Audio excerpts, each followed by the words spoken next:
Now let me give you meaning of some difficult words. Water trough, water point. Carob tree, a flower tree. Pitcher, pot. Fissure, crack. Slackness, to get loose. Someone here is snake. Vaguely, not clearly. Flickered, moved quickly. Mused, thought. Pacified, calm. Venomous, poisonous. Dared, not thought of even. Perversity, opposition, to oppose something. Humility, insult. Thrice a dream, lazy. Clatter, clatter, a sound of striking some piece of wood with something concrete. Earth-lipped fissure, earth cracks which look like lips. Vulgar, bad. Mean, petty or something very small. Accursed, to be cursed. Expiate, to compensate or to make for something, some loss. Pettiness, meanness. Now let me explain this poem to you.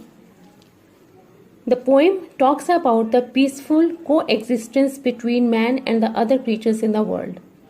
It also talks about man's sins and the guilt which he has when he fails to perform his duty of respecting these other creatures which are God's creations. It being an extremely hot day, the poet comes to his water trough to quench his thirst. There he sees a golden brown snake already drinking water. He is afraid and at the same time welcomes his guest. He considers himself next in turn and waits patiently for his turn. He is fascinated by his creation of God, which he seems harmless and whose only aim is to quench its thirst and retreat. The poet's inner voice asks him to kill it as it being golden brown in color is considered to be poisonous. The snake is unaware of the presence of the poet and in its natural way quenches its thirst and withdraws into the hole in the wall. When the snake is on its way into the hole, the poet is terrorized at the thought of the snake withdrawing into a world of darkness. He picks up a log of wood, hurls it at the snake. He misses it, but the snake senses danger and disappears into the hole in haste. The poet is still fascinated by the snake, but a sense of guilt grips him. He regrets his act of trying to hit the snake. He finds a similarity between the feeling of repentance to that of the ancient mariner who had killed the albatross, a bird.